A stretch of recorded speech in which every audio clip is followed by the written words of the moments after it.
भारतीय वाहन उद्योगाची नियामक संस्था असलेल्या ARAI या संस्थेच्या वतीने पुण्यामध्ये 23 जानेवारीपासून 25 जानेवारीपर्यंत सीट परिसंवादाचं आयोजन करण्यात आलंय। या कार्यक्रमाचं उद्घाटन केंद्रीय अवजड उद्योग मंत्री डॉ. महेंद्रनाथ पांडे यांच्या हस्ते होईल।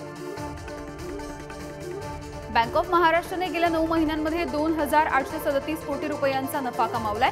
गेल्या वर्षाच्या तुलनेमध्ये बँकेच्या नफ्यामध्ये 61.3% वाढ झाली आहे। याबद्दल बँकेचे व्यवस्थापकीय संचालक AS राजीव यांनी माहिती दिली आहे।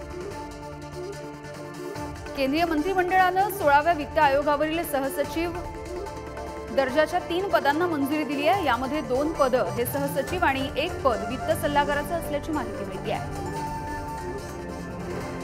भारताला पुढील 20 वर्षांमध्ये 2840 विमानांची आवश्यकता भासणार आहे। त्याचप्रमाणे भारतीय हवाई क्षेत्रातील उलाढाल 2030 पर्यंत $75 कोटी वरती जाणार असल्याचा अंदाज व्यक्त होतो आहे।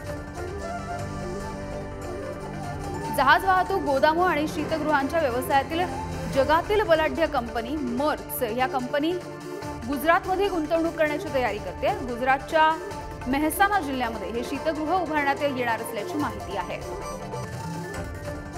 जागतिक बाजारपेठेमध्ये भारतीय मोलॅसिसला मोठी मागणी आहे। जगामध्ये भारत देशात 40% मोलॅसिसचं उत्पादन केलं जातं। मात्र मोलॅसिसची निर्यात थांबल्यामुळे साखर कारखान्यांच्या आर्थिक स्थितीवरती परिणाम होतो आहे।